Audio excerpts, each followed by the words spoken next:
Good morning. Good.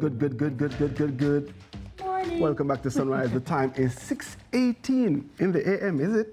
That means it's time for the one and only headliner for the headlines. I get excited every time I introduce her because there's none like her. The other persons want to have her, but we've got her. I'm talking about TK. Which other person? Which other person is that? Yeah, other places, international stations. But we've got her right here on CVM. Good morning, matching no. Yeah, I have a vibe this morning, man. Yeah. You can imagine? I like it. Is an energy. I will never plan it. Yeah. And then never talk about it first. No. But I do think, Karen, we have to talk. I think IT might be looking in my window. She's a September girl. Is she? She is. September girl as well. Speaking of September girls, Yeah. I know that you're entering your new decade. Yes. The new decade. Yes, and we're following But her. you know We're what following right else? We're following right behind her. I mean, I have a little time.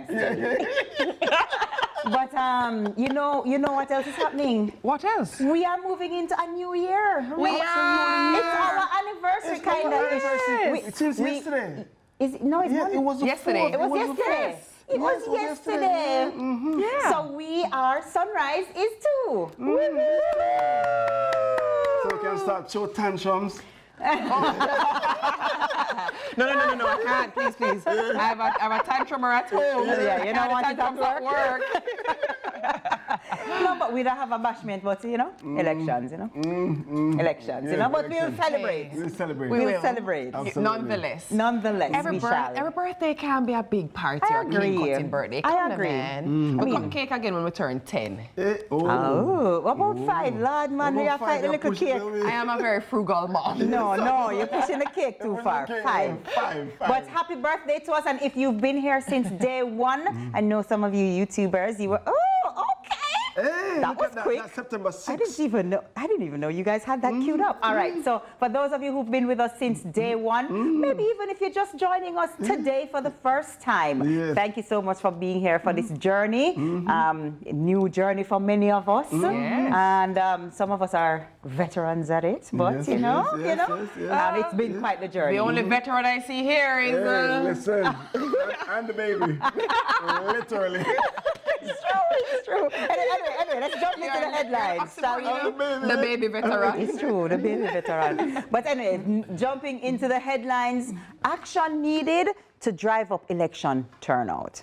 Jamaica's recent general election saw a low voter turnout of just about 39%, sparking concerns about civic engagement. Professor Dr. Lloyd Wallace suggests that the government and political parties must use information and appeal to civic responsibility to combat voter apathy. He emphasizes the importance of understanding the impact of participation and the implications of non-participation on the country's economic development. Wallace also proposes a review of the voters list to ensure an accurate assessment of voter turnout. He attributes low turnout to disenchantment and political apathy, often linked to issues of trust and corruption. I definitely think there needs to be a review of the voters list. That's so what just I out of complete curiosity, you know that the EOJ has a website that you can go on to see if you're listed and registered to vote.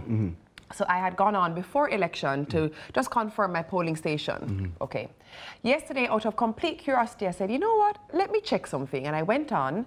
Now, my father has migrated from Jamaica 10 years ago. I found my father on the list. He's no longer a resident here. And I thought to myself, And then out of curiosity, I said, well, let me check my mom's name.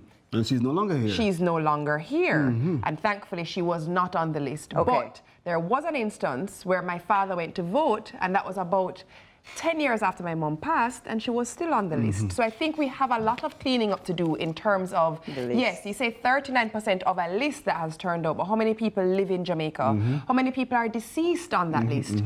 And it's the cleaning up to understand what our true number is for those who are actually enumerated and registered to vote. That's important. And what's very important to consider also, the voters list total is now 2 million. The election before it was like 1.9, and before 1.8. It was 1.3 before, it was 1.1.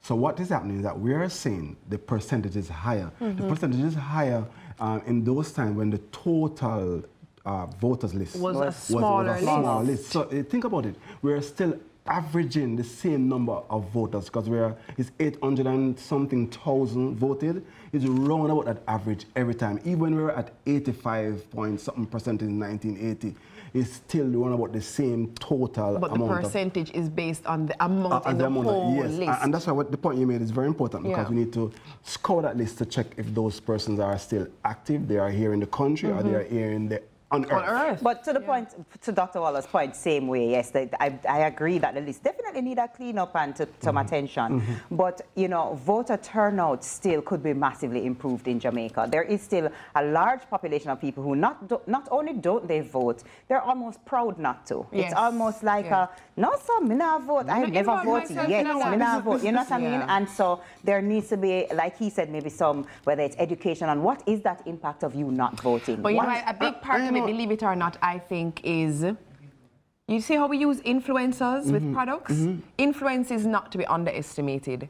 And for the first literally since the introduction of social media, my page was flooded with people showing their purple inked finger. And I think a part of it too is making people realize there are more people who are part of the democratic process than you realize. It's actually, it may not be as cool as you think to stay home and not vote, but it's actually quite cool to have your voice be heard. And there's a sense of pride that you feel, you know. Yeah, when I came out of that thing and I looked on the ink on my finger, you know, there's something I feel to say, you know what, my voice matters in this country. Yes.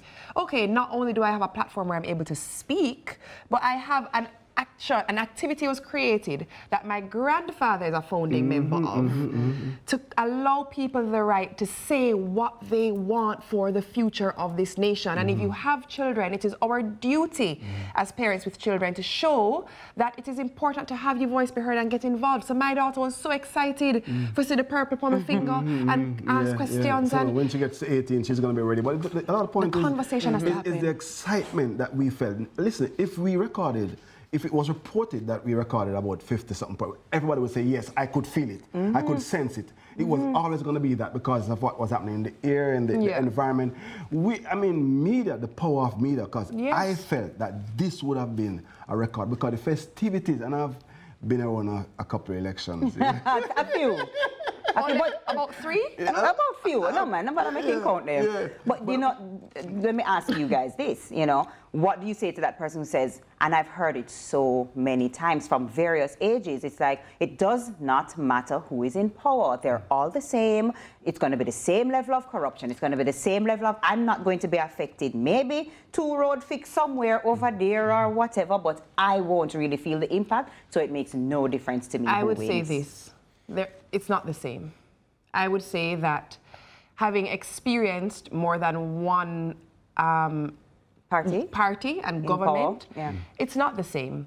And you have to realize and look at what happens in terms of infrastructure, what happens in terms of your lived experience, what happens when you go to a hospital, what happens when your child is in school and what that experience is like, what happens in terms of your ability to commute from point A to point B, what happens in terms of your ease of access to services that are due to you, what happens in those processes, and it's not the same. Yes, we have, unfortunately, a space that needs to be more stringent as it relates to things that are of the corrupt nature. I agree. We should have no room for corruption. We should have a zero tolerance policy for corruption. But I will say unequivocally, to say that everybody is the same, it don't make no difference, that is in fact inaccurate. And all you have to do is look at results. It's not the same. There's some commonality, you know, but it's not exactly the same. That's interesting. Yeah. Yep. Yes. So we're not a fight, you know, we are talking about it and fervent and fervor. But that's what it is, and that's what it represented this time around. And I'm happy to see that we can. I saw 2 young ladies in Olympic way, one in orange, one in green. They had a lively debate live. You know what I'm saying? Wow, that was so good to see. Of course. But anyway. All right. Yes. Awesome. And there some would argue and say how, you know, there are one set of people who take care of a particular sector more than another, and one would say there is one that only cares about a particular sector. So that in and of itself says that they're not the same. So you have to view for yourself, but the important thing is you have to read the information that's available to you. Yeah. You can't just listen to the talk on the corner. You do that, you know.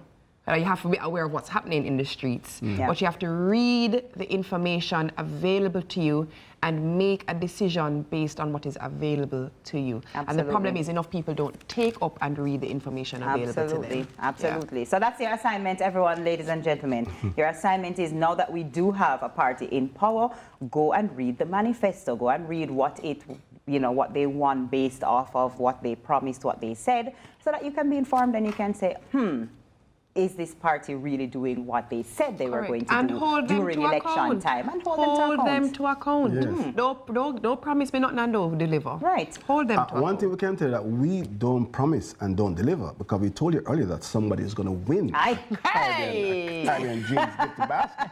And Feel Good Friday headline, we have a winner. That's our first Caribbean Dream giveaway winner. That's Carabella on YouTube. Please send us a DM on IG for further instructions on how to collect your prize. Carabella, call me. Carabella, if you're there foreign, me pick it up for you. No. Carabella, I already told you to call me. But we do have another giveaway for you, and you, and you, and you. So, let's get ready to rumble. Who's ready? Ready? Question. Name 2 dairy-free products from the Caribbean Dreams Pantry line. 2 dairy-free products from the Caribbean Dreams Pantry line, and you shall win yourself a... You hear the sound effect? Yeah. Ready? You will win a... I love it. A beautiful basket. Let me turn it. Look on that. You get things, Yes, man. You get things, man. Hey, them have ram goat soup, Listen. You see the ram goat soup? These are really nice. I love this basket. It will come in so handy. It has so many things that people would really like. If you win this, you need no supermarket visit this weekend. Because they have soup. So you have to go to the supermarket. Sorry, that was terrible. It was. All right, that's all the time we have for the headlines. TK, she's going to be back in a bit for our morning news. But up next, we take a scroll through socials in React, one of our favorite segments on this show. The R Please to the stay E with to us. the A to the C to the T. Come back, fella. I learned that from Yendi. Okay, IT. I see.